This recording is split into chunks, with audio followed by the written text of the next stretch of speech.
Reacciones de rechazo frente a las amenazas arancelarias de Donald Trump en Canadá, China, la Unión Europea y México. Los mercados financieros reaccionan negativamente, generan un desplome accionario de empresas automotrices. En este contexto, la presidenta Claudia Sheinbaum anuncia que este martes enviaría una carta al presidente electo de Estados Unidos, Donald Trump, donde ofrece diálogo. Presenta además pruebas de los avances contra migración ilegal y tráfico de drogas. Responde formalmente el Congreso al Instituto Nacional Electoral. Se encuentra imposibilitado de conceder la prórroga de 3 meses para la elección de personas juzgadoras, por lo que deberá realizarse el 1 de junio de 2025, tal como lo establece la reforma judicial. Se suma Chiapas a los estados que despenalizan el aborto hasta las 12 semanas de gestación, un tema pendiente en 3 entidades, a pesar de que la Suprema Corte de Justicia determinara que la criminalización del aborto viola los derechos humanos. En el mundo, elige el presidente electo de Estados Unidos, Donald Trump, al abogado Jamieson Greer como representante comercial y a Kevin Hassett como director del Consejo Económico Nacional de la Casa Blanca. Cumple 15 años la Noche de Museos, propuesta de la Secretaría de Cultura Capitalina que el último miércoles de cada mes extiende el horario de los museos para que puedan acudir a estos espacios quienes no pueden hacerlo en un horario habitual.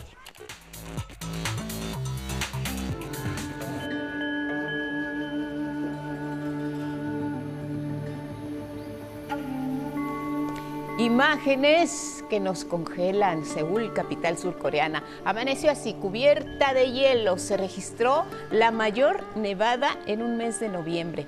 El anterior récord para el mismo mes fue de 12.4 centímetros, 28 de noviembre de 1972.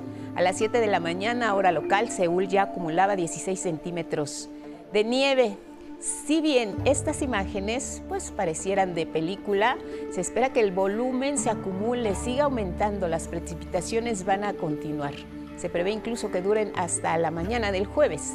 Esta nieve ha causado serias complicaciones en el transporte, hay vuelos cancelados. Se elevó también la alerta de precaución en varios distritos de Seúl, pero otros aprovechan, lo disfrutan, se toman una fotografía y se llenan la mirada de estas imágenes inéditas allá en Japón.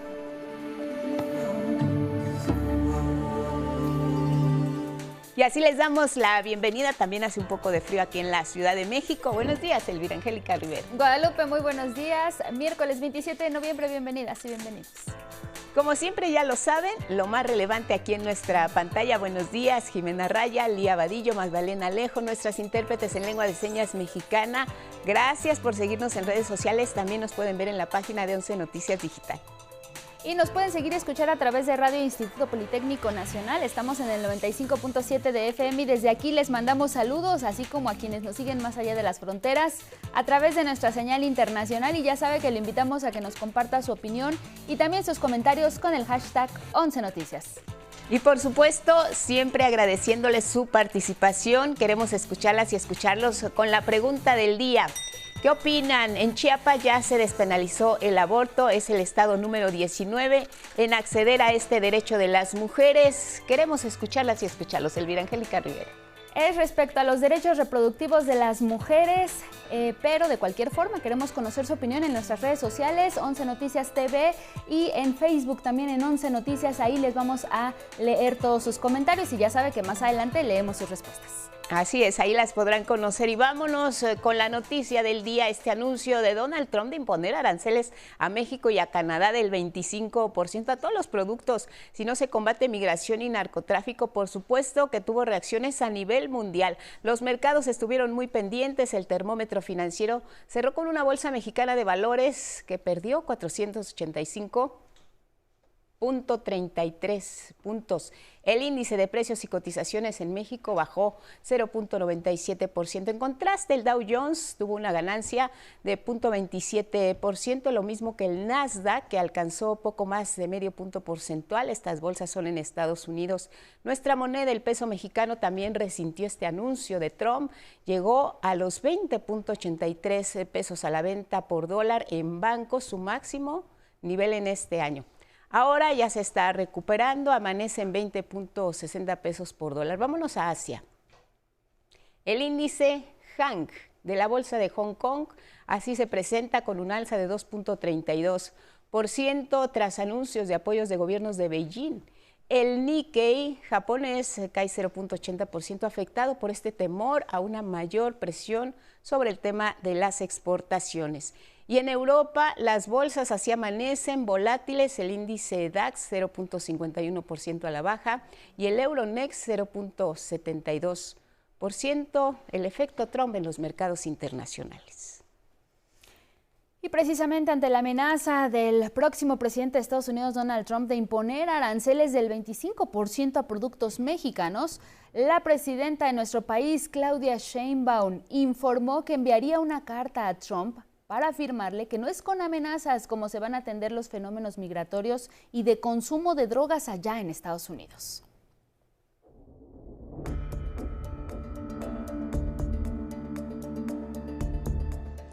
Presidente Trump, no es con amenazas ni con aranceles como se va a atender el fenómeno migratorio ni el consumo de drogas en Estados Unidos.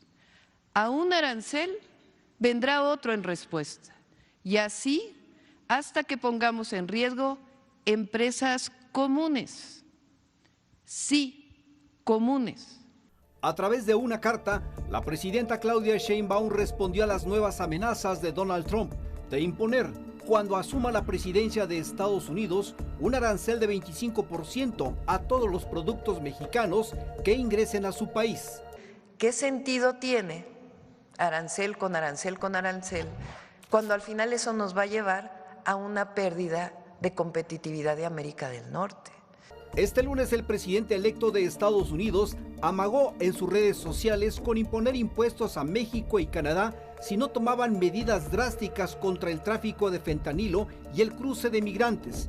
Sheinbaum Pardo le recordó a Trump las acciones que nuestro país ha aplicado frente a la migración irregular y el tráfico de drogas. Y de acuerdo con las cifras de la patrulla fronteriza y de aduanas de su país, CBP, los encuentros en la frontera entre México y Estados Unidos se han reducido en 75% de diciembre de 2023 a noviembre de 2024. Siempre hemos manifestado la disposición de México para evitar que siga la epidemia de fentanilo en los Estados Unidos, que por lo demás es un problema de consumo y de salud pública de la sociedad de su país. En contraparte, reviró la presidenta, México enfrenta el trasiego de armas provenientes de Estados Unidos. El 70% de las armas ilegales incautadas a delincuentes en México proviene de su país. Las armas no las producimos nosotros. Las drogas sintéticas no las consumimos nosotros. Los muertos por la delincuencia para responder a la demanda de drogas de su país, lamentablemente lo ponemos nosotros. Y aunque el diálogo es la vía para llegar a acuerdos, dijo la presidenta, ya se trabaja en el Plan México para hacer frente a los cambios que pudieran presentarse con la llegada de Trump a la Casa Blanca. Las reacciones de respaldo no se hicieron esperar. El secretario de Economía, Marcelo Ebrard, convocó a cerrar filas con la mandataria y reiteró que la imposición de impuestos afectaría a ambos países. El subsecretario de Comercio e Industria de la Secretaría de Economía, Vidal Llerenas, detalló que para la economía estadounidense representa reducir $500 por hogar, aumentar la inflación en 35% y afectar el crecimiento de ese país en menos 0.08%. En el Poder Legislativo también se cuestionó qué tan viable para Estados Unidos resultarían las imposiciones arancelarias. No solo afectaría a las empresas estadounidenses que operan en México y a nuestra economía, tendrían un impacto negativo de los consumidores y de la economía estadounidense, además de ser una medida injusta, unilateral, que violenta los acuerdos comerciales existentes entre ambas naciones. Para mí fue una respuesta clara de una jefa de Estado que está a la altura de las circunstancias, en donde señala con toda seriedad que la amenaza no es una posibilidad para poder resolver los problemas y donde convoca al diálogo para buscar soluciones. El Consejo Nacional de la Industria Manufacturera de Exportación, que agrupa a 1.200 multinacionales que contribuyen con el 60% de las exportaciones mexicanas hacia Estados Unidos, precisó que imponer aranceles a nuestro país ocasionaría para nuestro principal socio comercial una contracción en su crecimiento entre 3.6 y 7%. La Confederación Nacional de Cámaras de Comercio, Servicios y Turismo se sumó al llamado de la presidenta Sheinbaum a preservar el libre comercio a través del diálogo trilateral, la estabilidad económica y la continuidad de los principios fundamentales del TEMEC. Por lo pronto, Canadá y China también han reaccionado a estas amenazas de Donald Trump de imponer aranceles a las exportaciones de esos países. El primer ministro Justin Trudeau habló vía telefónica con el presidente electo y aseguró que sostuvieron un buen diálogo. Trudeau se reunió también con los gobernadores de las 10 provincias y 3 territorios de su país para crear lo que llamó el Equipo Canadá, que será encargado de diseñar la estrategia conjunta frente a estas políticas comerciales de Donald Trump. Buscaremos caminos constructivos. Esta es una relación que sabemos en la que se tiene que trabajar y eso es lo que haremos. Lo importante es que estaremos juntos en esto del Equipo Canadá en una asociación estratégica. Por su parte, el gobierno de China lanzó esta advertencia. Nadie puede ganar una guerra comercial, por lo que se dijo dispuesto a cooperar con Estados Unidos en la lucha contra el narcotráfico sobre la base de igualdad, beneficio y respeto mutuos. Estamos abiertos a mantener el diálogo y la comunicación. Y la Unión Europea advirtió que si Donald Trump impone aranceles a México y a Canadá, se detendrá el crecimiento económico y resultará perjudicada la economía global.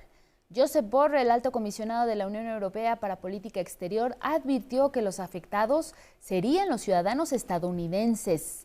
Agregó que una guerra comercial no le interesa a nadie. También aseguró que Europa está lista para adoptar medidas de represalia si Donald Trump llegara a imponer sanciones comerciales a los países del viejo continente. Y miren, en este contexto, las amenazas de Donald Trump en contra de sus socios comerciales, México y Canadá, repercutieron de inmediato en la industria automotriz. Muchas empresas se van a ver afectadas por esta imposición de aranceles en caso de concretarse. Son consumidoras de insumos procedentes de nuestro país. Vamos con los detalles.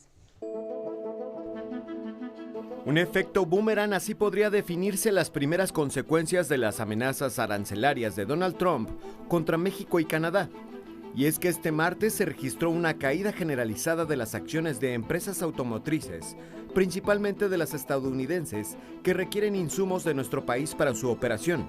Las acciones de General Motors se desplomaron 8.99%, las de Ford cayeron 2.03% y las de Tesla, de Elon Musk, el futuro titular del Departamento de Eficiencia Gubernamental, cayeron 0.10%. Las automotrices europeas tampoco se salvaron. Stellantis, fabricante de Dodge y Fiat, registró pérdidas de 4.79%, Volkswagen del 2.38%, y las japonesas Toyota y Nissan también sufrieron pérdidas. En Europa, el sector de automóviles y piezas mostró descenso de 1.4%. ¿Por qué el sector automotriz se tambaleó?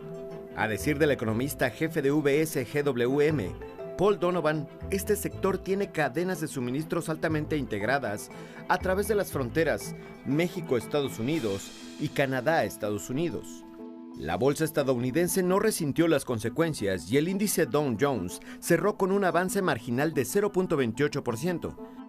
El peso sí registró las consecuencias de las declaraciones de Donald Trump y cerró la jornada en 20.69 unidades por dólar contra 20.28 del día anterior, lo que significó una depreciación de 1.9% o 21 centavos. El dólar canadiense también presentó una depreciación de casi 1% a media jornada, nivel no visto desde el 23 de abril del 2020. Y es que México y Estados Unidos comparten mucho más que una frontera de 3.000 kilómetros. Tan solo en el primer semestre del año, el intercambio comercial binacional fue de $480 mil millones, 59.53% más en comparación con lo registrado en el mismo periodo de 2020. Y en este mismo tema, el embajador de Estados Unidos en México, Ken Salazar, refirió que para avanzar en temas como seguridad y migración es necesario que ambos países trabajen como socios. Va a necesitar, como yo lo veo, trabajar como socios, México y Estados Unidos, para llegar a las soluciones de esos temas.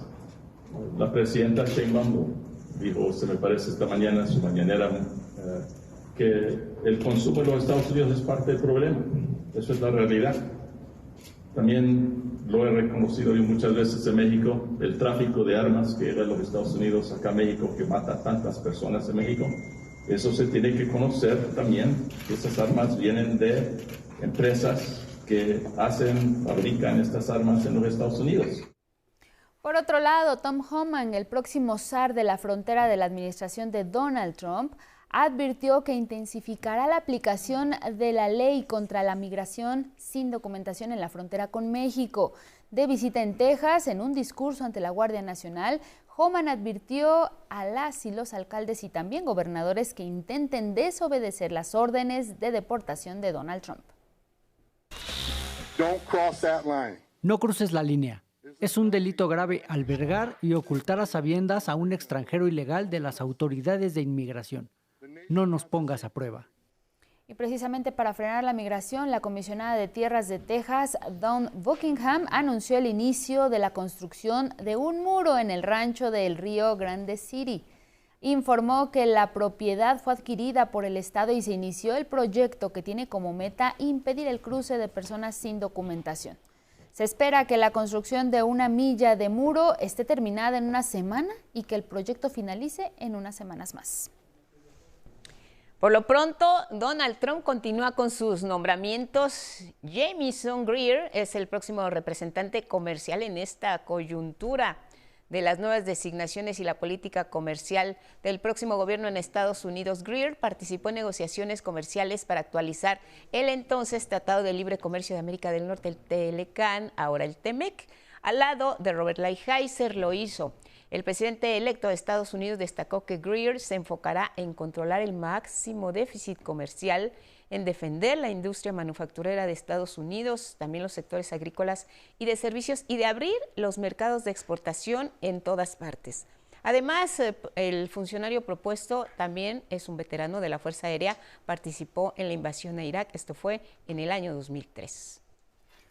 Bueno, vámonos con otros temas ahora sí, porque la Secretaría de Salud anunció el inicio de la compra consolidada de medicamentos, un proceso en el que están involucradas 27 instituciones públicas de salud y con el que se asegura que no haya monopolio en la compra de estos insumos. Le contamos más.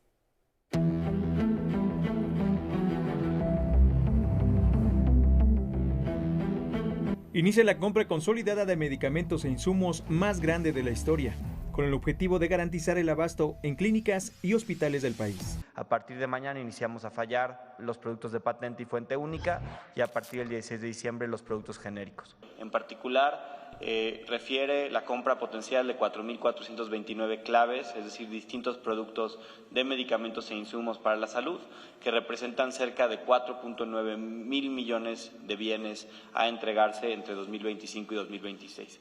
En la mañanera, el subsecretario de Integración y Desarrollo del Sector Salud explicó que este proceso involucra a 27 instituciones públicas de salud y permitirá que no haya monopolios en la compra de medicamentos. Hemos tenido más de 60 reuniones prácticamente uno a uno con toda la industria, con los principales laboratorios, compañías farmacéuticas nacionales e internacionales que trabajan en México, para garantizar su participación. Por su parte, Zoe Robledo, titular del IMSS, dio a conocer la nueva plataforma recetacompleta.gov.mx, donde los derechohabientes podrán reportar si no le surtieron algún medicamento y la red hospitalaria le informará en qué unidad podrá obtenerlo.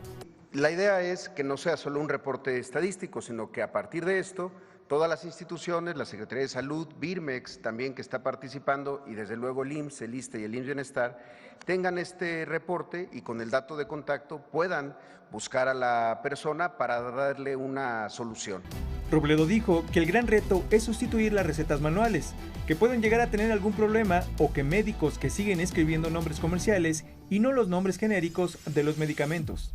mientras que el titular del IMSS Bienestar, Alejandro Esparz Pérez, informó que como resultado del programa La Clínica es Nuestra, se intervinieron 11.816 unidades a través de 26.320 acciones que mejoraron la infraestructura de los centros de salud.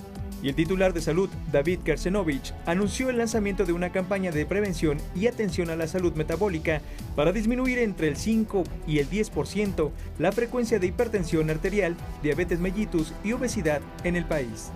11 Noticias, Arturo Arellano, Merlín. Miren, antes de la pausa les compartimos esta información del Senado que rechazó ya aplazar definitivamente los 90 días que había solicitado el Instituto Nacional Electoral para la elección de personas juzgadoras el próximo año.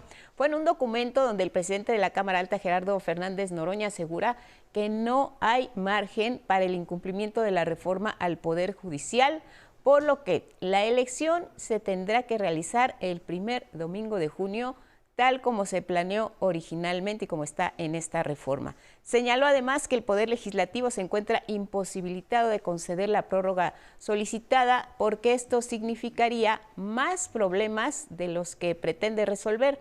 Implicaría no solo realizar una nueva reforma constitucional para cambiar la fecha a través de un transitorio, sino también todos los plazos del proceso. El oficio señala que si bien el INE recibió 572 amparos y 366 suspensiones contra la reforma, la ley de amparo establece que no procede amparo alguno frente a una reforma constitucional. Así de claro, no hay prórroga para el INE. Pausa.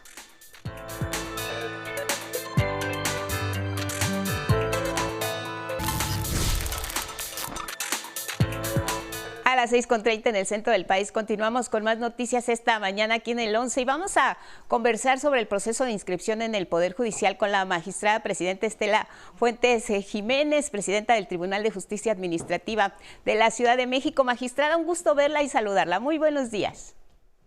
Buenos días, Guadalupe Contreras, ¿cómo estás? Qué gusto saludarte. Igualmente, magistrada, pues queremos saber, el proceso está en marcha, ya es inminente, habrá elecciones el próximo año en el Poder Judicial. ¿Qué significa que estemos ya, de hecho, en el arranque de este proceso? Ya estamos en la segunda etapa porque ya una vez que las personas se inscribieron, viene otro momento importante de esta reforma, magistrada.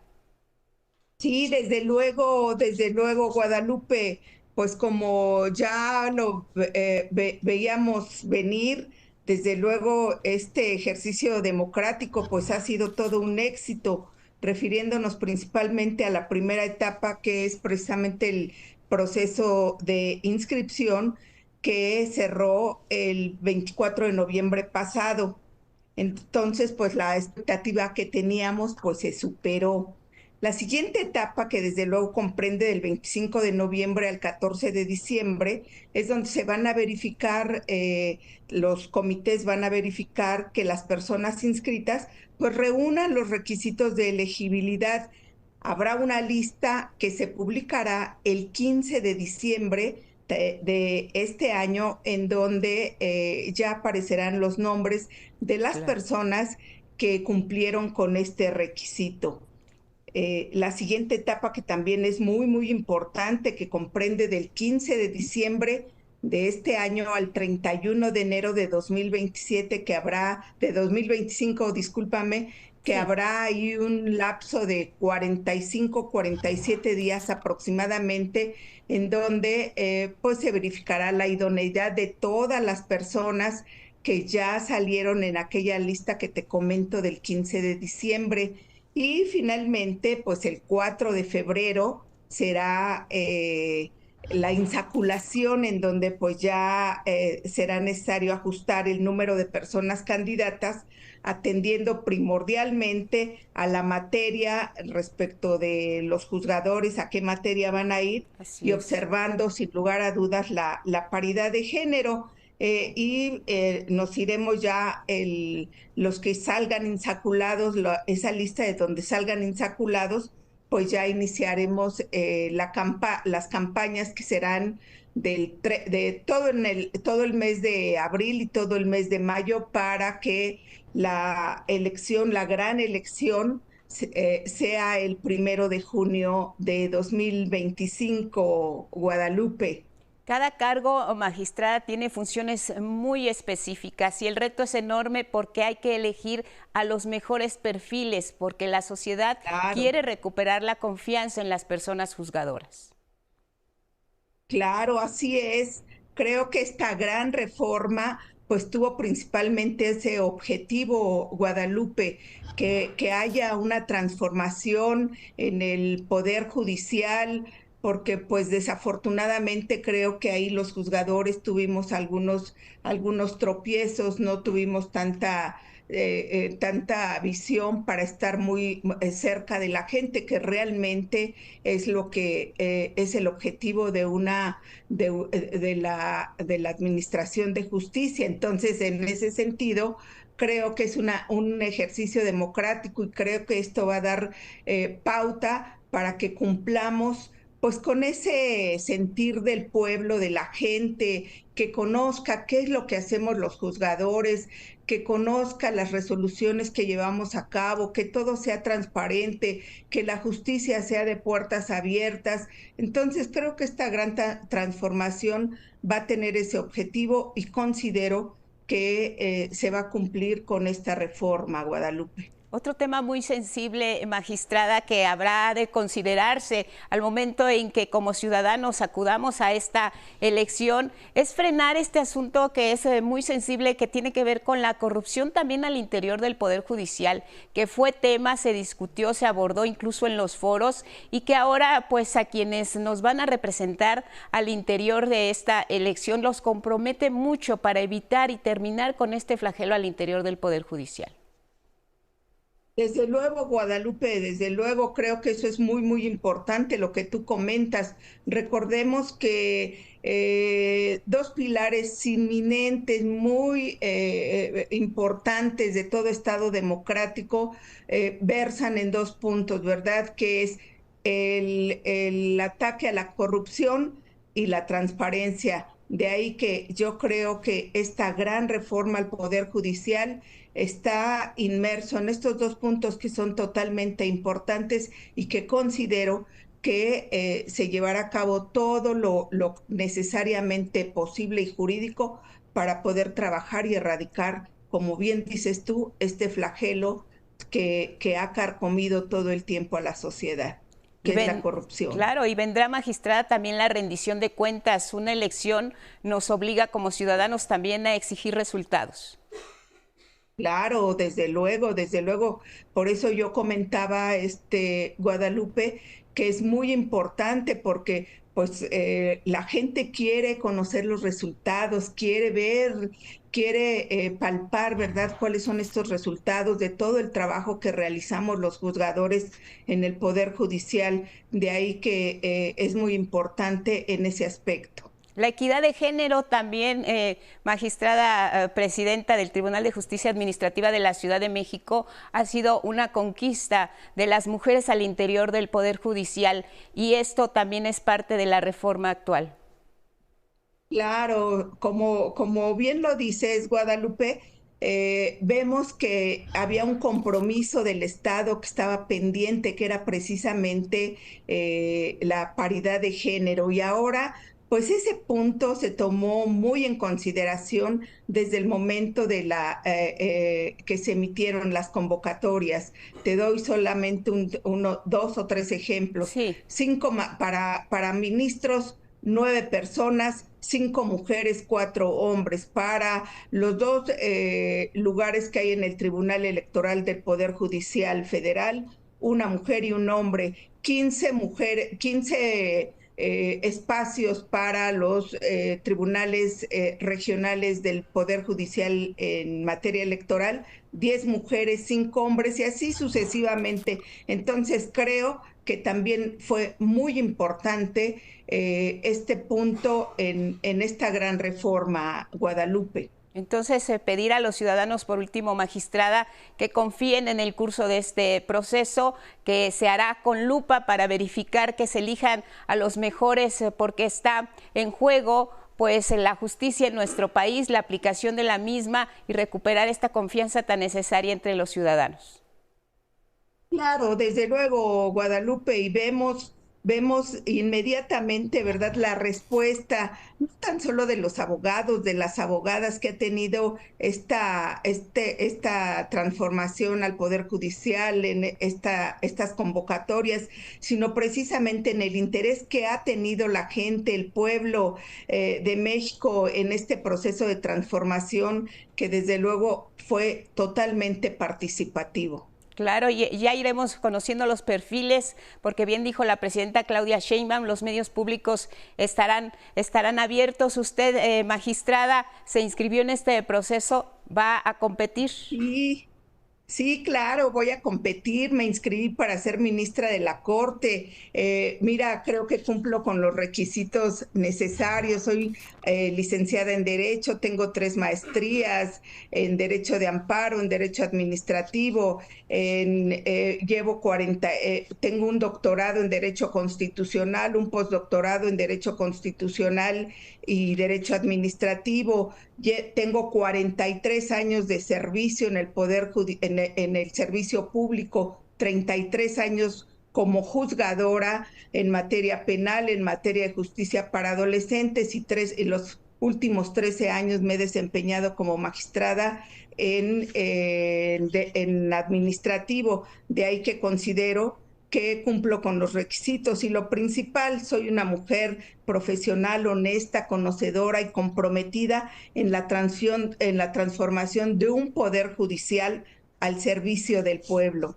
Pues estaremos muy pendientes del proceso de la selección de los perfiles. Le agradecemos por lo pronto a la presidenta del Tribunal de Justicia Administrativa de la Ciudad de México que nos haya acompañado esta mañana, Estela Fuentes Jiménez. Magistrada, gracias y buenos días. Al contrario, muy buenos días, Guadalupe, que tengas excelente día. Igual para usted, magistrada. Saludos a tu audiencia. Gracias. Hasta luego. Y seguiremos aquí en 11 Noticias, en los medios públicos abiertos a conocer más del tema y los perfiles de quienes aspiran a un cargo en el Poder Judicial. Y vámonos con asuntos de salud. ¿Sabían que la falta de hierro afecta a 3 de cada 10 mexicanas y a 4 de cada 10 embarazadas? Pues a pesar de ello es un padecimiento que suele ignorarse. Por ello, en el marco del Día Mundial de la Deficiencia de Hierro, lo que se busca es crear conciencia especialmente entre las mujeres para que nos realicemos los estudios necesarios y se detecte a tiempo cualquier padecimiento. La historia. A simple vista, los males de Osiris no eran graves. Cuando hago ejercicio, no puedo porque me fatigo y me duele la cabeza y me empiezo a marear. Pues las manos las tengo frías regularmente o me cuesta mucho trabajo entrar en calor y pues me dicen que mi tez es muy pálida. Desde la adolescencia me diagnosticaron principios de anemia y me hicieron estudios y salí pues muy baja de hierro. La dolencia suele ignorarse. Sin embargo, 1/4 de la población en el mundo padece anemia por deficiencia de hierro. En México es poco menos de la mitad. Es un panorama preocupante porque se estima que casi el 40% de la población, mexicana tiene deficiencia de hierro. La mayoría de ellos van a desarrollar en algún momento anemia, y anemia con todas las complicaciones que existen. La falta de hierro afecta a 3 de cada 10 mexicanas y a 4 de cada 10 embarazadas. Una deficiencia de hierro en un grado muy grave puede provocar anemia. Anemia en un grado muy grave puede provocar la muerte.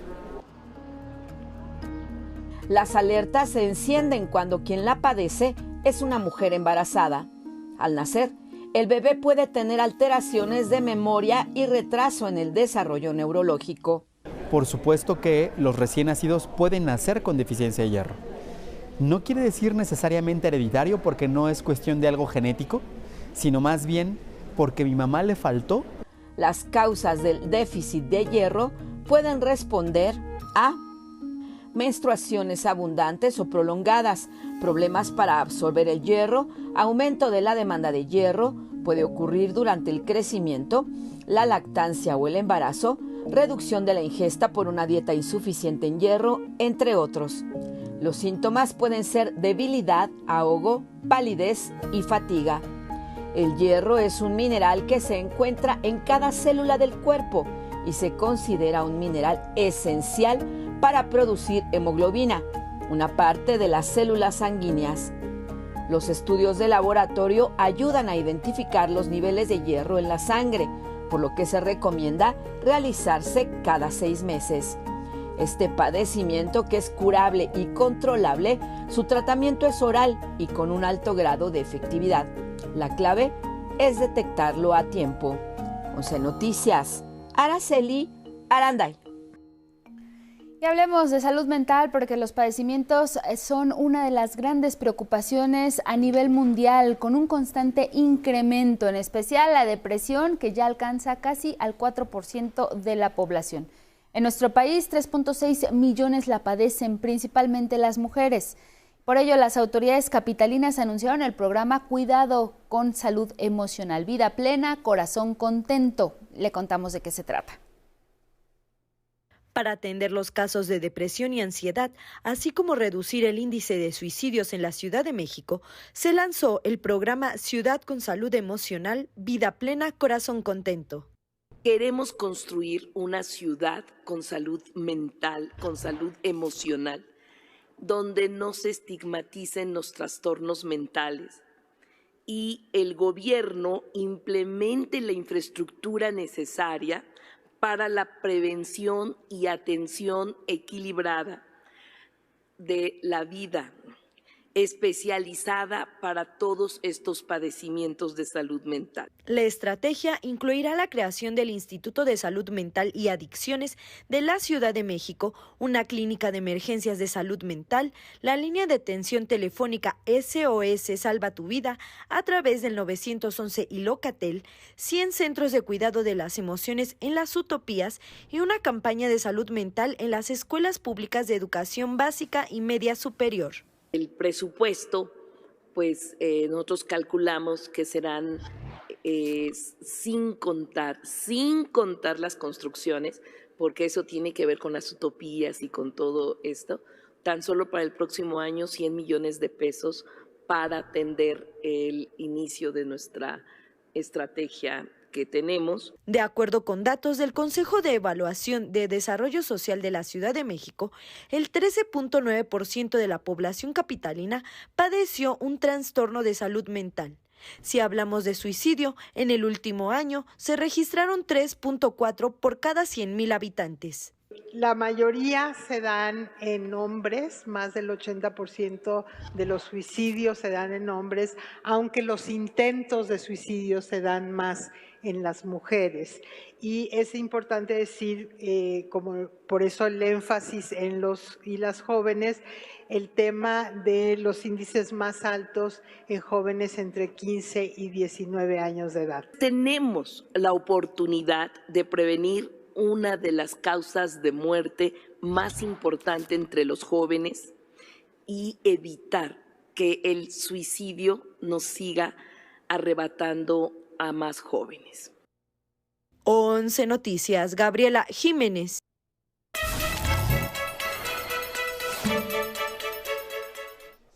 Qué importante es el cuidado de nuestra salud mental. Vamos a conversar esta mañana y le agradecemos la comunicación a la psicóloga y fundadora del Laboratorio Afectivo, Mayné Cortés. Buenos días, Mayné, un gusto verte y saludarte. Buenos días, gracias por la invitación. Mayné, cuéntanos, ¿qué es la salud mental? Pues la salud mental es una cosa muy compleja que tiene que ver con el estado emocional en el que estamos, el nivel de regulación, de activación, de desactivación, de conexión en el que nos encontramos también con nuestro contexto. Se compone de muchos factores y es una cosa fluida que va cambiando con el tiempo y que tiene como objetivo la correcta adaptación o el correcto sostén de las circunstancias del contexto. Y dependiendo de lo que pase en el contexto, pues a veces sube, baja, mejora, empeora, etcétera. ¿Cómo sé que mi salud mental puede estar comprometida en algún momento, en alguna etapa de mi vida? Pues cuando tenemos algún tema para relacionarnos, ¿no? Siempre las las problemáticas o los retos relacionales pueden tener que ver con salud mental. Los indicadores básicos que normalmente se observan cuando empieza a haber algún deterioro de la salud mental son alteraciones en patrones de alimentación, en patrones de sueño, en patrones relacionales, ¿no? Que es la conexión con otras personas, y también en la forma en la que acomodamos el entorno, ¿no? Las tareas de orden y limpieza también suelen verse afectadas cuando empieza a deteriorarse la salud mental. Entonces, cualquier cambio significativo en estos patrones que aparte podamos observar ya acumulándose a través de cierto tiempo, es indicador de que hay algo ahí que vale la pena revisar. Claro, y no importa la edad que tengamos, en algún momento, en cualquier etapa de nuestra vida, nuestra salud mental se puede ver comprometida. ¿Cuál sería un ejemplo que nos pudieras dar? Pues es que todo, o sea, desde situaciones súper mundanas, ¿no? Sí. Que nos van a ocurrir alguna vez en la vida a todo el mundo, como terminar una relación de pareja o estar viendo las noticias, ¿no? Sí. Porque vemos cosas que son muy fuertes y que de pronto ya estamos tan desensibilizadas a lo que vemos que creemos que no nos afecta, pero definitivamente nos afecta. Y puede ser desde esas cosas que nos ocurren siempre, a desde cosas que de pronto no siempre ocurren, pero que pueden ser muy devastadoras cuando ocurren: algún accidente, una muerte, un cambio de trabajo, una decepción importante en cuanto a cualquier cosa en la vida, ¿no? Entonces, digo, las alteraciones y las cosas inesperadas en la vida es algo que nadie puede prever y que siempre va a ocurrir. Claro. Y es natural que nuestra salud mental fluctúe cuando ocurre.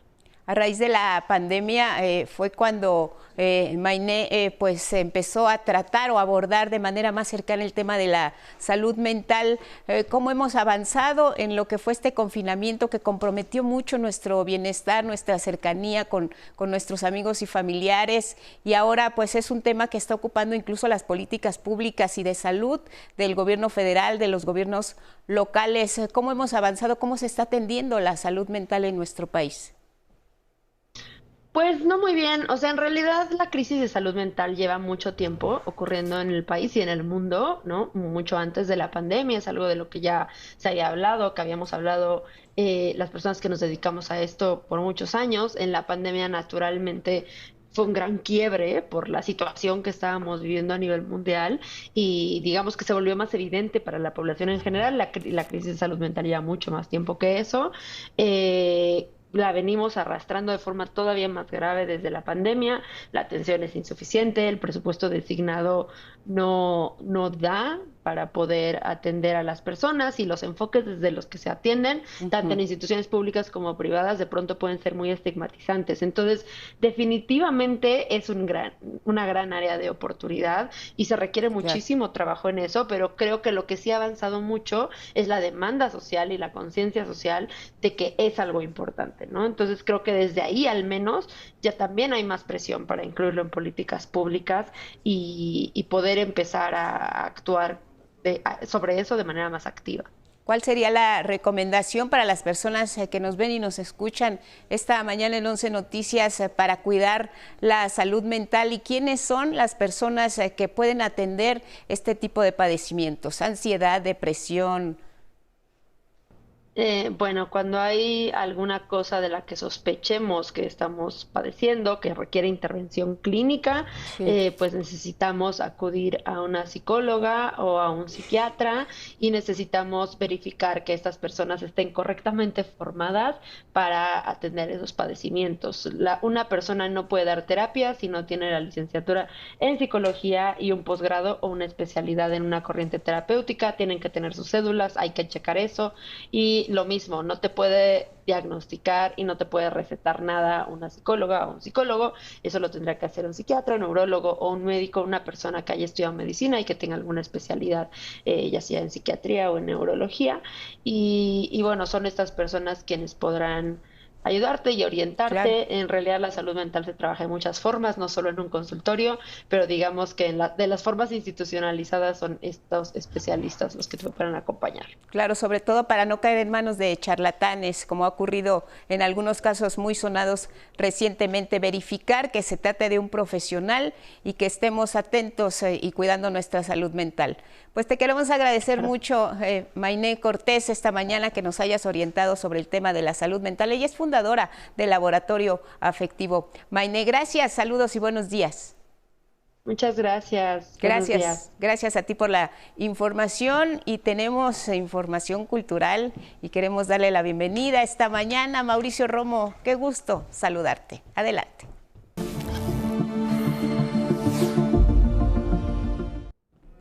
Lupita, muy buenos días. Hoy tenemos doble celebración aquí en la Ciudad de México porque es la Noche de Museos, pero también festejamos el 15 aniversario de esta propuesta de la Secretaría de Cultura Capitalina, con la que los últimos miércoles del mes se extiende el horario de los museos para que puedan acudir quienes no tienen posibilidad de hacerlo en horario habitual. Por ello, 80 recintos culturales se suman a esta celebración, alargando su horario hasta las 9 de la noche con distintas actividades, algunas de ellas ya con espíritu navideño. Y este miércoles habrá noche de villancicos en el Palacio Postal, fiesta en el Museo Caluz y una bicirodada. Desde Iztapalapa con el Museo Yanquic, pasando por las fábricas de artes y oficios o el Museo Panteón de San Fernando, la fiesta de la Noche de Museos será en grande. Para conocer a detalle la programación de cada recinto puede consultar las redes sociales de la Noche de Museos. Bueno, y si antes de disfrutar de esta Noche de Museos quiere ver un espectáculo de títeres, en el Centro Cultural Helénico se lleva a cabo la tercera edición del Festival de Teatro de Títeres, que tiene varias propuestas para niños y adultos.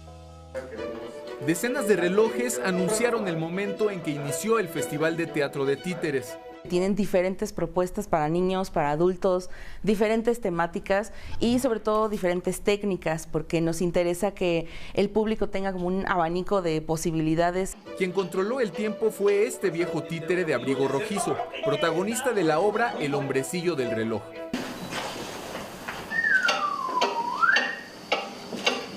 Es la primera de 5 obras que este año conforman la tercera edición del festival. Toda la programación es de compañías jóvenes. Estamos hablando de, digamos que recién egresados hasta unos 8 años de egreso. En plena pandemia, la compañía Teatrapos sacó adelante este proyecto que parecía hundirse. Tuvimos que retrasar todo, hubieron compañías que no pudimos programar, creadores que venían de otros estados que tuvimos que hacer pues la conversión online. Y no solo salió a flote, sino que ahora es una plataforma para artistas. Dar un espacio a los titiriteros, sobre todo a los titiriteros más jóvenes, porque en algún momento de nuestra carrera como titiriteros se nos dio una oportunidad muy similar. El Festival de Teatro de Títeres tendrá funciones todos los días hasta el viernes y la información está en sus redes sociales. Y ahí mismo nos pueden mandar mensaje para que les vayamos contestando cualquier duda. Les repito, hay descuentos tanto para las funciones como para los talleres de manera directa con nosotros. Con imágenes de Luis Virgilio y Bruno Ruiz, 11 Noticias, Mauricio Romo. Pues nos da mucho gusto que estés con nosotros y vamos a seguir hablando de la Noche de Museos porque es muy importante una actividad como esta en una ciudad tan grande como la nuestra. Sí, Lupita, es muy importante porque, bueno, la Noche de Museos, como ya lo comentábamos, se hace cada miércoles, el último miércoles de finales de mes. Y pues precisamente entre semana es muy difícil a veces poder acudir a cualquiera de los museos, ¿no? Por el horario, los museos cierran un poco más temprano, la gente sale de trabajar un poco después de las 6, entonces puede llegar a ser muy complicado poder asistir a cualquiera de estos museos, pero bueno, la noche siempre viene a salvarnos en el último miércoles del mes. Claro, y si tenemos una familia muy demandante que dice nunca te veo, nunca hacemos alguna actividad, pues la Noche de Museo se presta, ¿no? Claro, pues es la oportunidad de cada vez que decimos, es que no he podido ir a ningún museo, los fines de semana descanso y todo, entonces pues este miércoles es la oportunidad de salir con toda la familia, con los amigos, con los compañeros y disfrutar de todo lo que ofrece la Ciudad de México. Bueno, pues vámonos al rato, a la Noche de Museos. Vámonos a la Noche de Museos, Lupita. Pausa.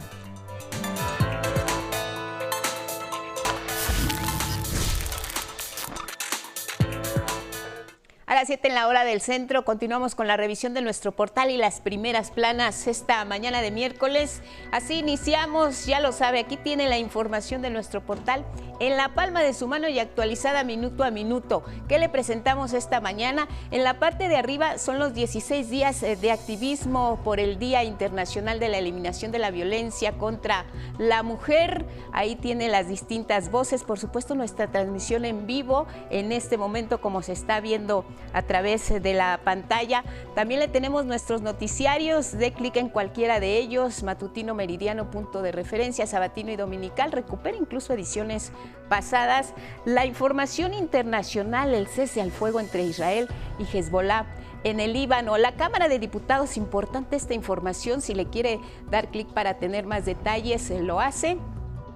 Y aparece, son constitucionales la reforma de seguridad y de cuidado animal. Las reformas fueron enviadas al Ejecutivo para su publicación en el Diario Oficial de la Federación. Nuestro portal le presenta la fotografía de la discusión en el Congreso y, por supuesto, el desglose de todos los temas, las últimas noticias, lo que le comentábamos, la deficiencia de hierro afecta a 40% de la población mexicana, información internacional, el caso del presidente de Argentina, que continuará con recorte de gasto público, Milei y empleos en 2025, lo que les decía de las reformas constitucionales, en fin, puede abrir la página, tener detalles de alguna información en particular que le interese conocer.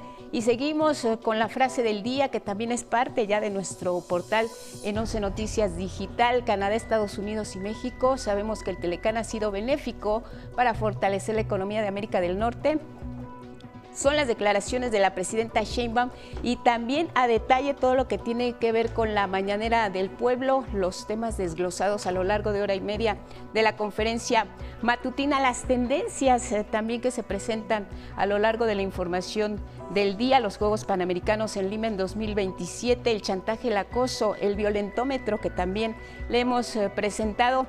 En fin, tiene toda la información importante. Si una entrevista que le gustó a lo largo de este espacio la quiere recuperar, también están en nuestro portal las entrevistas más recientes a lo largo de la semana y en nuestros distintos espacios informativos. Así que esta es nuestra página, 11 Noticias Digital, y nos vamos con los diarios. ¿Qué dice el Financiero? A un arancel vendrá otro. La respuesta de la presidenta Claudia Sheinbaum a Donald Trump, ya le hablamos ampliamente de este tema. También la presentación del presupuesto, se aprobó la ley de ingresos también en el Congreso para 2025. ¿De dónde vendrán los recursos que serán implementados a lo largo del próximo año? A detalle en el Financiero. Vámonos a revisar ahora cómo viene otro de los diarios esta mañana. ¿Qué dice La Jornada? También el tema migratorio. Sin los migrantes mexicanos caerá 3% el Producto Interno Bruto en los Estados Unidos, dice la nota principal de La Jornada. Y nos muestra esta fotografía de lo que es la presencia de los mexicanos allá en el vecino país. Se trata de una fotografía que retrata la idea y la presencia de los indocumentados, dice La Jornada, en los Estados Unidos. La mitad de ellos, por lo menos, son mexicanos. La imagen es de San Isidro, California. Comenzó tensa tregua entre Israel y Hezbollah, es otra de las notas que trae esta mañana La Jornada. Una pausa inicial de 2 meses y el repliegue, dice La Jornada, de tropas en la frontera libanesa. Otra de las informaciones y, por supuesto, la fotografía de la presidenta Claudia Sheinbaum en la lectura de la carta en Palacio Nacional, Salón Tesorería, la misiva a Donald Trump con el tema de los aranceles. Reforma alista azar de Trump, expulsiones y cárcel. Ya vimos que se está construyendo el muro en la frontera sur de Estados Unidos, norte de nuestra. Aprueban diputados carga para mineras, es otro de los temas. La recaudación y también la imposición a plataformas como Shein y Amazon, que van a tener estos impuestos ahora con la nueva ley de ingresos y el presupuesto de egresos.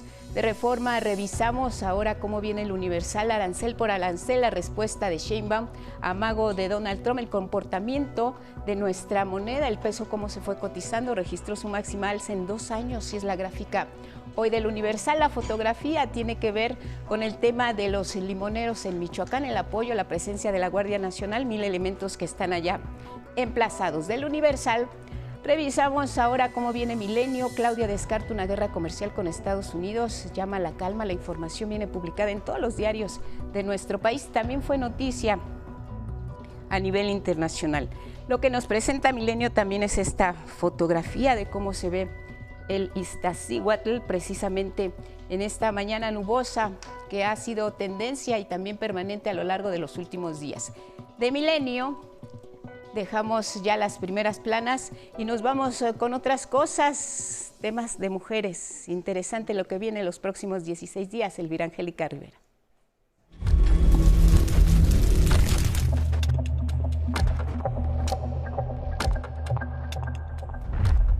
Así es, y es que como saben, estamos dentro de los 16 días de activismo, esto como parte de erradicar la violencia contra mujeres y niñas. Para prevenir y combatir cualquier tipo de agresión, primero hay que saber reconocerla, nombrarla y por supuesto denunciarla. Es por ello que en los próximos días las mujeres de El 11 y principalmente de 11 Noticias nos sumamos a la campaña denominada Es tiempo de mujeres sin violencia. Súmate y transforma, y es por ello que vamos a compartir algunos mensajes sobre lo que no es normal, es violencia. En esta ocasión, para arrancar, vamos a escuchar a Marta Varela.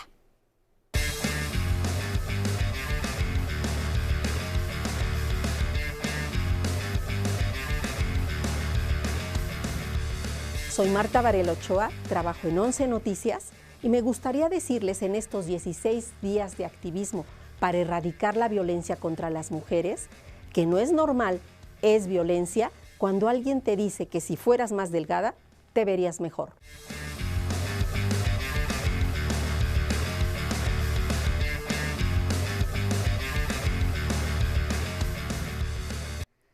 También nos pueden compartir para ustedes que no es normal, es violencia, y así sumamos más información. Y bueno, mire, México se está pintando de verde. Le hemos informado que el Congreso de Chiapas avaló despenalizar la interrupción del embarazo hasta las 12 semanas de gestación. Y con esta entidad suman ya 19 los estados en donde las mujeres no pueden ser criminalizadas por decidir sobre su propio cuerpo. Se aprobó con el voto a favor de 40 diputadas y diputados, 1 en contra y 4 abstenciones. Aunque no hay cifras oficiales, se estima que en Chiapas por cada 1000 nacimientos se practican 2.1 interrupciones del embarazo en condiciones clandestinas, lo cual pone en riesgo la salud de las mujeres y de las personas gestantes. Sin embargo, aún hay 3 estados en todo el país que no han querido legislar sobre este importante tema de salud pública.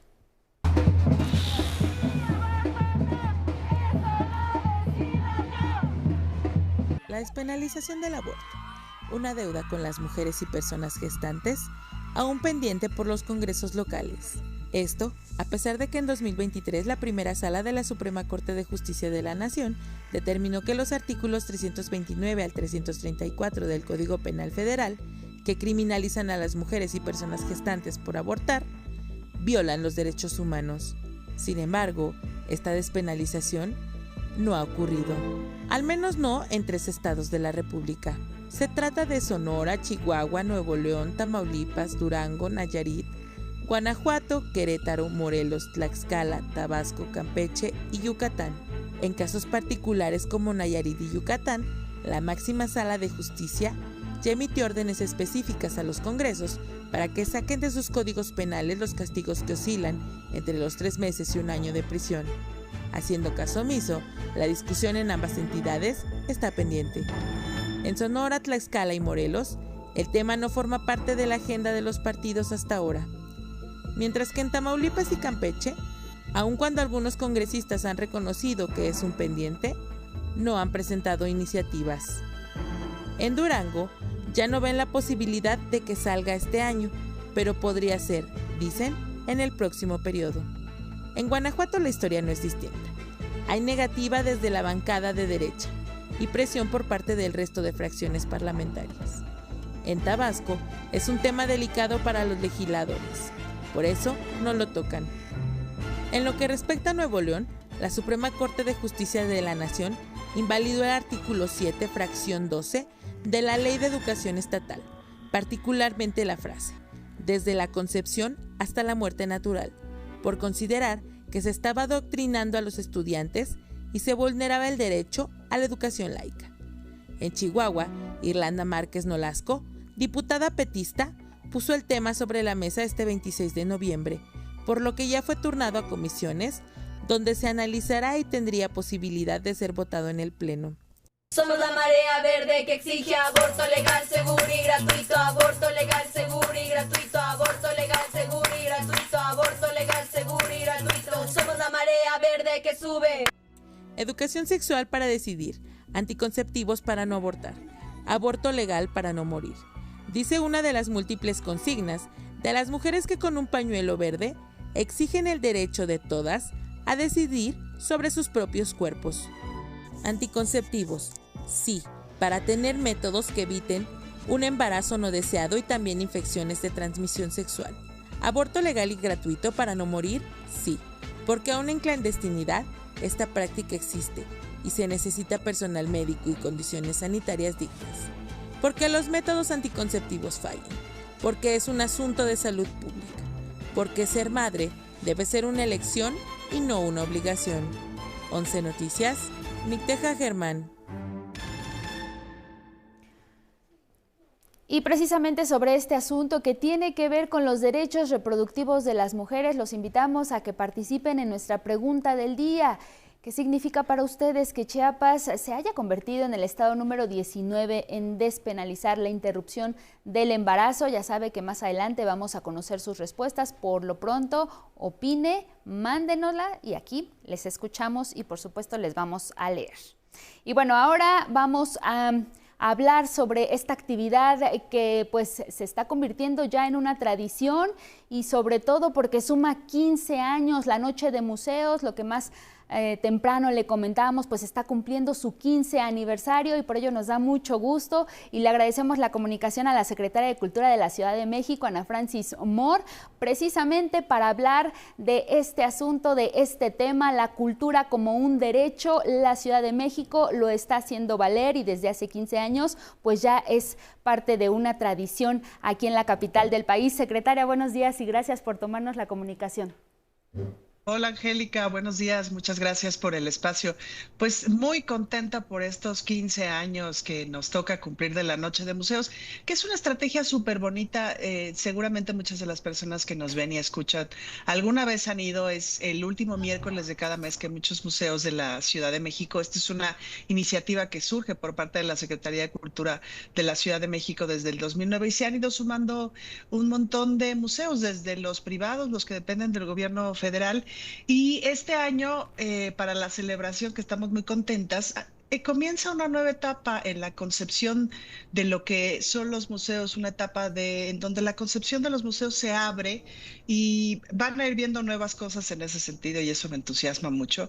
Y como parte de esa concepción más abierta de los museos, se unen para esta celebración comunidades y pueblos originarios como el Tianguis Cultural del Chopo y las terrazas agrícolas de Milpalta, que están a punto de ser consideradas como patrimonio biocultural. Entonces, pues estamos tirando la casa por la ventana, la verdad. Además, se enmarca en los 16 días de activismo, así que muchas de las exposiciones y de las actividades que hacen los museos para esta celebración también tiene que ver con el tema de hacer frente a la violencia hacia las mujeres. Y se han venido sumando recintos, en general participan en promedio más o menos unos 80. El chiste es que justamente el último miércoles de cada mes, en la nochecita, de 5 de la tarde a 10 de la noche, abren los museos, los que tradicionalmente están cerrados. Lo cual también es muy bueno pues para toda la gente que trabajamos y que salimos más allá de las 5 de la tarde, que ya no te da chance de ir a un museo, que quizás los fines de semana estás ocupado con otras actividades familiares o justo vives lejos de los principales museos de la ciudad, pues es una súper buena oportunidad para ir a esta Noche de Museos. Hasta rodada nocturna vamos a tener ahí alrededor del Tianguis Cultural del Chopo y bueno, va a estar muy lindo, muy emocionante y pueden checar toda la programación específica en la cartelera de la Secretaría de Cultura de la Ciudad de México. Secretaria, pues muy buenas noticias las que usted nos comparte, porque en efecto ya son 15 años y que usted pues nos informe de nuevas actividades, incluso nuevo concepto de cómo se percibe precisamente pues la visita a los museos, el que se pueda abrir incluso a las periferias como el Tianguis Cultural del Chopo. Incluso sabemos que algunos pilares también se van a sumar. Esta bicirrodada de la cual nos habla, pues también da cuenta de cómo se está extendiendo la oferta cultural, que no solo va a ser en un solo recinto, sino que ya sale incluso también a las calles, pues a partir de esta iniciativa que es la Noche de Museos, pero que abarca más actividades. Abarca más actividades y es parte de la visión de la jefa de gobierno, Clara Brugada, de territorializar el asunto de la cultura para el disfrute de los derechos culturales. Clara dice una frase que a mí me gusta mucho, que es: derecho que no está a la vuelta de la esquina no existe, y tiene toda la razón. Entonces, la labor de la Secretaría de Cultura es hacer que justamente existan los derechos culturales. Mucho lo iremos logrando a través de las 100 utopías que se irán construyendo a lo largo y ancho de la ciudad, sobre todo en aquellos lugares en donde hay pocos espacios. Como ustedes saben, la mayor concentración de los museos de la ciudad están en 4 alcaldías, en Cuauhtémoc, Miguel Hidalgo, Coyoacán, Benito Juárez, y hacen falta muchísimos espacios de cultura en otras latitudes de la Ciudad de México, o hace mucha falta reconocer los espacios que ya existen, porque existen un montón de espacios comunitarios, los pilares que han hecho también un gran trabajo, además de lo educativo, justo de desarrollo de la cultura, y que seguiremos potenciando en una estrategia mucho más conjunta y mucho más articulada con la Secretaría de Cultura. Y bueno, pues los espacios museísticos que se irán inaugurando también en las utopías, ¿no? Ahora, sabemos que la Ciudad de México es una de las ciudades con mayor cantidad de museos en todo el mundo. Ya nos ha descrito que pues se concentran solo en algunas alcaldías. Sin embargo, de cualquier forma, y aunque es reciente la nueva administración de la jefa de gobierno Clara Brugada y tuya al frente de la Secretaría de Cultura, ¿cuál ha sido la respuesta de los capitalinos e incluso de habitantes del Valle de México ante esta Noche de Museos que ya suma 15 años y que, a pesar de que esté solo en algunas delegaciones, la gente se volca a acudir a estos recintos? Bueno, a la gente le encanta porque es una experiencia muy sui generis. Además, la verdad es que los museos, cada museo le echa un montón de crema a los tacos y hacen actividades muy particulares. Hacen cosas escénicas, cosas teatrales, personajes, por ejemplo, te hacen la guía del museo, hacen pequeñas escenificaciones. En fin, le dan un toque distinto. Eso también es un plus bien importante que no ocurre en el resto. Es una noche extraordinaria. Y pues a la gente le encanta. Y hay desarrollados también muchos grupos de amistad de los museos, muchos grupos de amistad de determinado museo que luego se pasean a los otros museos, de amistad de determinada actividad cultural o determinado recinto cultural que luego pasean por los otros recintos y así. Y se ha ido haciendo una comunidad súper bonita y a la gente le fascina porque pues es como una travesura, ¿no? Entrar de noche a un museo es así como algo prohibido, algo que nunca se puede, y es como una hermosísima travesura. Así es, y es una atmósfera totalmente distinta. Pues, Secretaria de Cultura de la Ciudad de México, muchísimas gracias por haber compartido esta información. 15 años de la Noche de Museos, pero sin duda hablar de la cultura como un derecho y particularmente en la Ciudad de México siempre será pertinente. Muchísimas gracias. Les recomiendo mucho que se tapen porque está haciendo frío, pero vayan a la Noche de los Museos. Muchas gracias. Gracias, Ana Francis Moore, Secretaria de Cultura de la Ciudad de México, por toda esta información. Vámonos ahora con lo que tiene que ver con lo que pasa en el mundo y vámonos hasta Medio Oriente. Y es que allá lo que está ocurriendo es que se acordó un cese el fuego. La paz llegará al menos por 60 días, luego de que Israel aceptara precisamente este cese el fuego con el grupo Hezbollah. Sin embargo, advirtió que de romperse el acuerdo, serán atacados.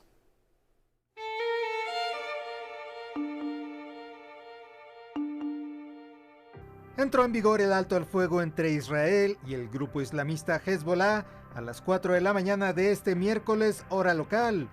Israel aceptó el acuerdo a un año de abiertos enfrentamientos con Hezbollah. Ciudadanos libaneses que fueron desplazados por los ataques israelíes regresan al sur de Líbano en las primeras horas. A bordo de autos y motocicletas ondean banderas de Hezbollah. La duración del alto el fuego depende de lo que ocurra en el Líbano. En plena coordinación con los Estados Unidos, mantenemos total libertad de acción militar. Este plan establece un cese de hostilidades durante 60 días y consta de 3 etapas. El repliegue de Hezbollah al norte del río Litani, que se ubica a unos 30 kilómetros al norte de la frontera común. La retirada total de tropas israelíes al sur del Líbano y negociaciones entre los dos países para delimitar su frontera, que actualmente es una línea divisoria fijada por la ONU tras la guerra de 2006. Además, un panel internacional encabezado por Estados Unidos supervisará el cumplimiento de esta tregua.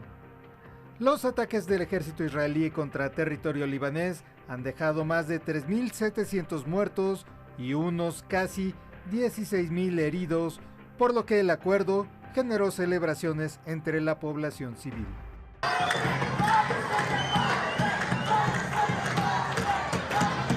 Todos estamos contentos con el alto al fuego. Detendrá la guerra para que no continúe. Ya que ha muerto suficiente gente, no queremos más. Líderes del mundo también celebraron el anuncio.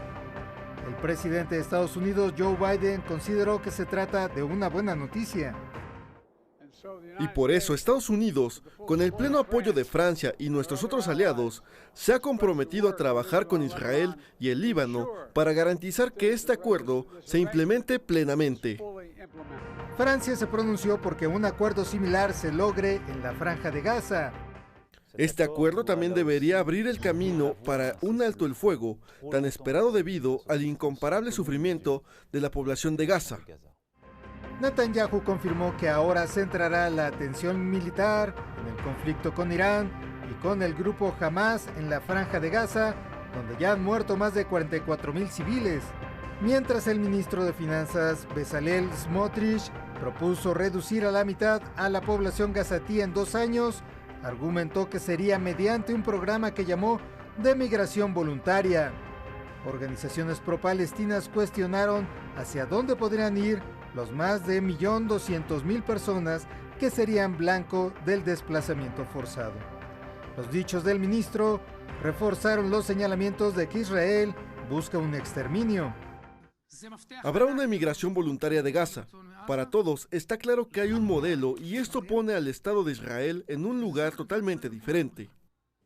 Si Hezbollah viola el acuerdo e intenta rearmarse, atacaremos, sin intentar renovar las actividades terroristas cerca de la frontera, atacaremos. Si lanzan un cohete, cavan un túnel o traen un camión con misiles, atacaremos. Con información de Norma Vargas Aldívar, 11 Noticias. Bueno, en apariencia y por este acuerdo, Líbano dejará de ser blanco de los ataques israelíes, pero la situación ahí en Medio Oriente pues sigue en fase crítica. Y es que el gobierno de Netanyahu mantendrá en la mira otros frentes, principalmente la Franja de Gaza, donde su ofensiva, de acuerdo con sus argumentos, es para combatir al grupo islamista Hamas.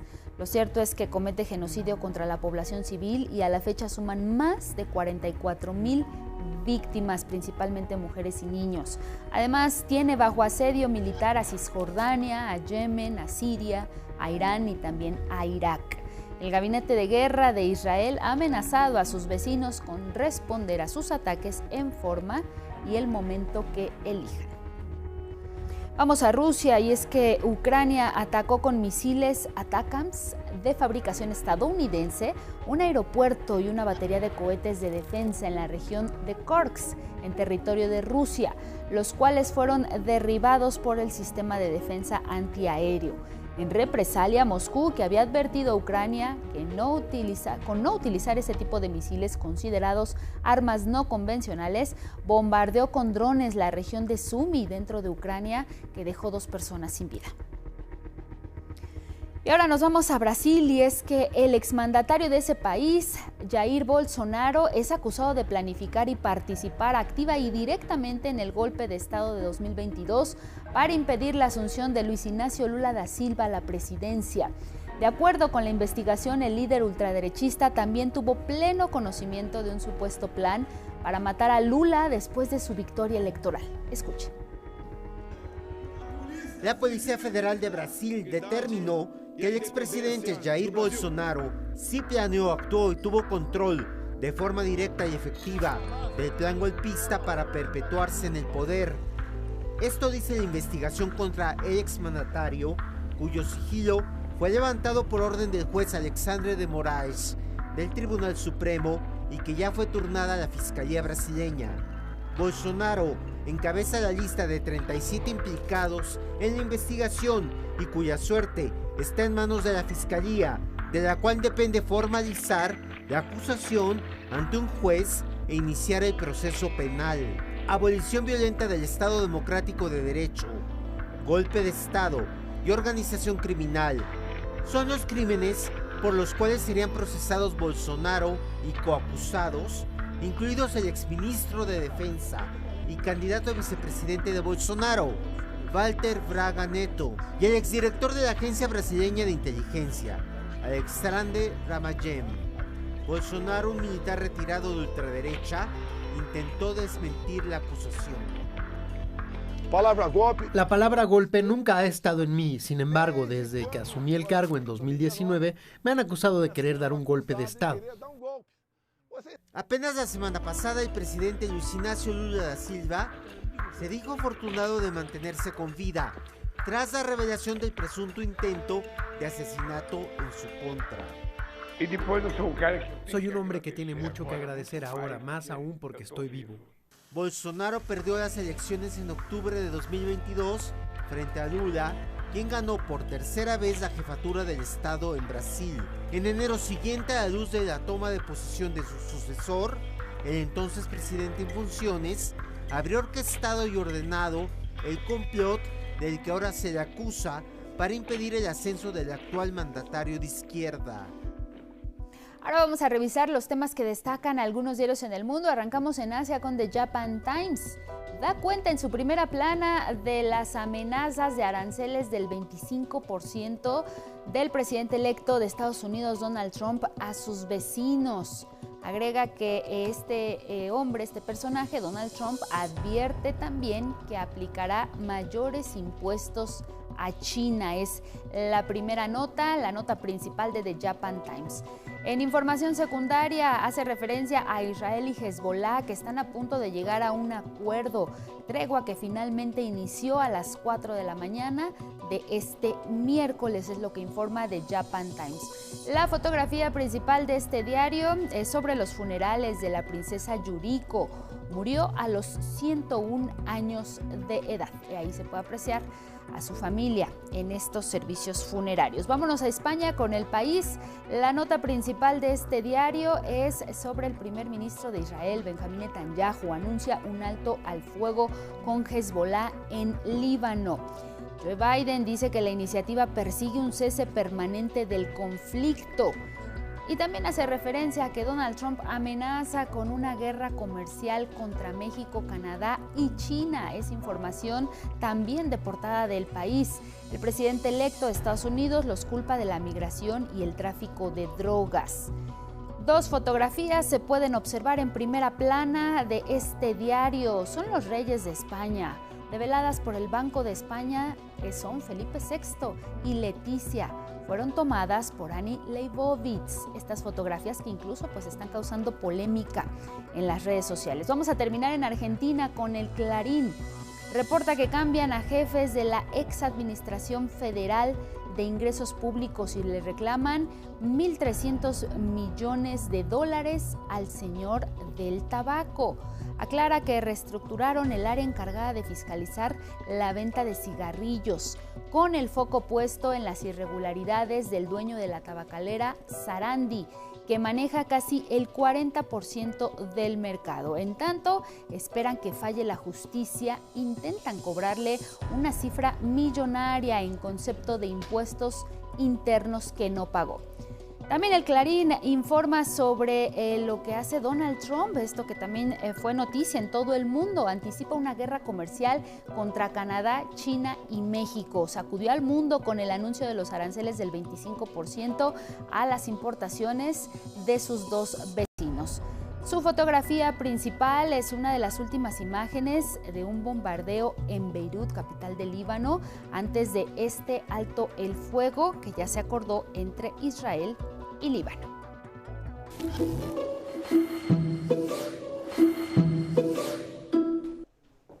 Momento de conocer los detalles en el estado del tiempo. Itzel Gómez Gurrola, ¿cómo estás? Buenos días. ¿Qué tal? Muy buenos días, Lupita. Pues continúan las heladas en estados del norte y sureste del país. En Veracruz, en los municipios Las Vigas, Perote y Acajete, habían estado amaneciendo en los últimos días a -3 grados. Sin embargo, ayer la temperatura más baja fue de 9 grados bajo cero. Luego siguió Guanaceví, en Durango, con -8.5 y Jilotepec, en el Estado de México, con 8 grados bajo cero. Y bueno, el Frente Frío número 11 se encuentra estacionado sobre el norte del país y además de los efectos que tendrá son el descenso de las bajas temperaturas, así como vientos congelantes. También habrá vientos muy intensos como los bancos de niebla, sobre todo en los estados del noroeste y del norte del país. Además, un sistema anticiclónico provocará cielos despejados y sin precipitaciones en la mayor parte del territorio nacional, tanto en el noroeste, norte, occidente y centro del país. Luego, en el sureste también habrá precipitaciones, sobre todo porque entra toda la humedad de ambos océanos, tanto del Océano Pacífico, del Golfo de México y del Mar Caribe, y estos también interaccionan con canales de baja presión, que básicamente son canales de vientos. Y bueno, vamos a nuestro pronóstico regional. Iniciamos ahora en la península de Yucatán, donde tendrán chubascos en Yucatán y Quintana Roo. Es una mañana templada y durante la tarde el ambiente será caluroso con rachas de viento de hasta 35 kilómetros por hora en las zonas costeras.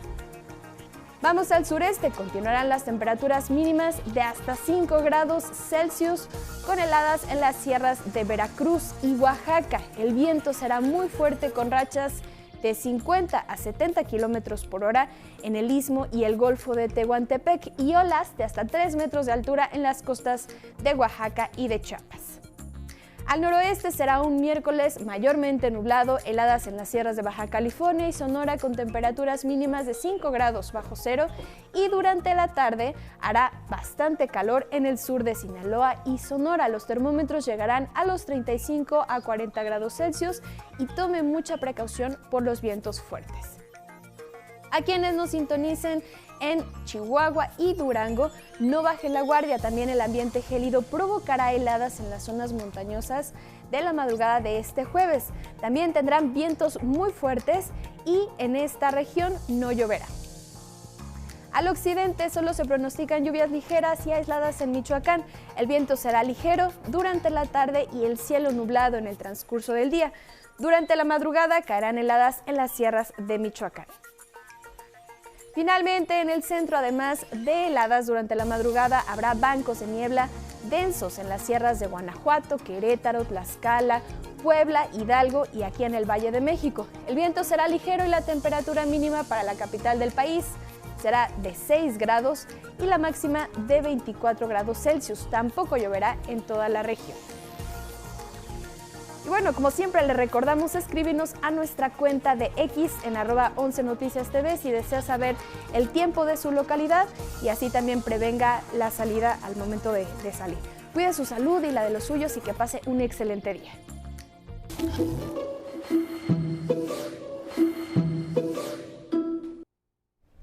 Y ahora, como parte de nuestro noticiero, nos vamos a enlazar hasta Palacio Nacional a la conferencia matutina.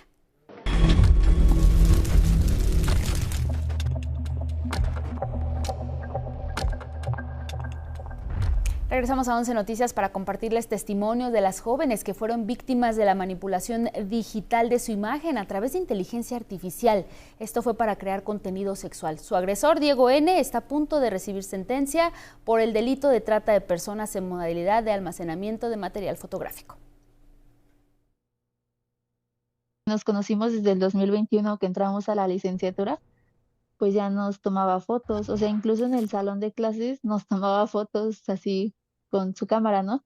No solo era que tomara nuestras fotos de redes sociales, sino incluso tomaba fotos en el salón o a nuestras historias. Emma es una de las 8 jóvenes que fueron víctimas de violencia digital por parte de Diego N., quien tomaba fotos de sus compañeras de escuela y las editaba con el uso de inteligencia artificial. Ella descubrió en octubre de 2023 el modus operandi de Diego, exalumno de la Escuela Superior de Administración del IPN, quien presuntamente utilizaba ese contenido de forma sexual y lo vendía a otros estudiantes.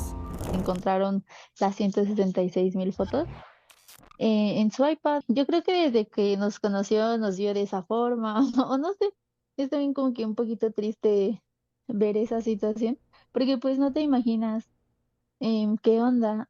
O sea, si bien no éramos amigos, pues era una persona con la que convivía a diario.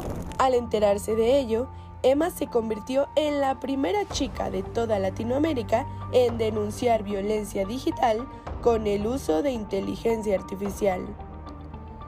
En su camino, tuvo que enfrentarse a la falta de justicia con perspectiva de género. Cuando paso con la psicóloga, pues me revictimizaron porque igual al ser como que un delito nuevo, por así decirlo, pues, o sea, los comentarios que surgieron fue como, pues no es real, no van a pensar que eres tú, pues no te preocupes, que se preocupen a las que han violado. En México, 95 de cada 100 víctimas de violencia digital son mujeres, mientras que 8 de cada 10 agresores son hombres, de acuerdo con un informe realizado por el Frente Nacional para la Sororidad. Situación a la que también se enfrentaron otras 7 estudiantes más, víctimas de Diego, víctimas de la violencia digital.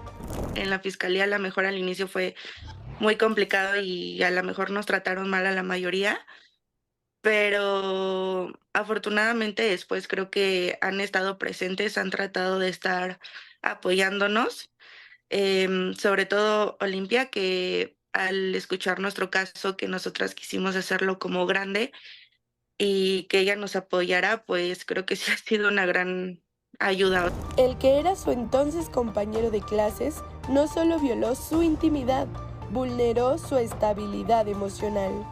Me daba miedo salir a la calle y que a lo mejor alguien me reconociera, o también me entró como que una, no sé cómo decirlo, como una paranoia de que me daba miedo que cualquier persona tuviera como que un celular enfrente de mí. Al momento, hay 8 carpetas de investigación abiertas y 2 judicializadas en este caso. Este 27 de noviembre se realizará la última audiencia, en la que se determinará la sentencia del ahora exalumno del Politécnico, quien en marzo fue vinculado a proceso por su presunta participación en el delito de trata de personas en modalidad de almacenamiento de material fotográfico. Las jóvenes exigen que la sentencia sea ejemplo de que nadie más puede dañar a una mujer y vivir en la impunidad. Vamos ahora con la respuesta que dieron a la pregunta del día, la despenalización del aborto en Chiapas. Ahí tenemos sus respuestas. La primera, Jess Lugo, significa, dice Jess, el respeto a los derechos de las mujeres. Vámonos con otra de sus respuestas. Elvira Flores, ya son modernos, pero Chiapas ocupa otras cosas más importantes que andar legislando, votando nada más, dice Elvira. Vámonos también a ver lo que dice Luis Lugo, que ya se están tardando los demás estados. Échenle ganas, mis niños, dice Luis. ¿Qué dice Paloma Castro? Se van abriendo las puertas de la libertad de elección de la mujer chiapaneca. Y en Twitter, gracias por su participación. El avance en la despenalización del aborto, 68.68%. Retroceso, dicen 17.1%. La aprobación en Chiapas de la despenalización del aborto significa para los demás estados el 14.3% de los que faltan. Gracias, 35 votos. Hasta mañana, Elvira Angélica. Hasta mañana, nos vemos y nos escuchamos mañana por aquí mismo. Hasta mañana, buenos días.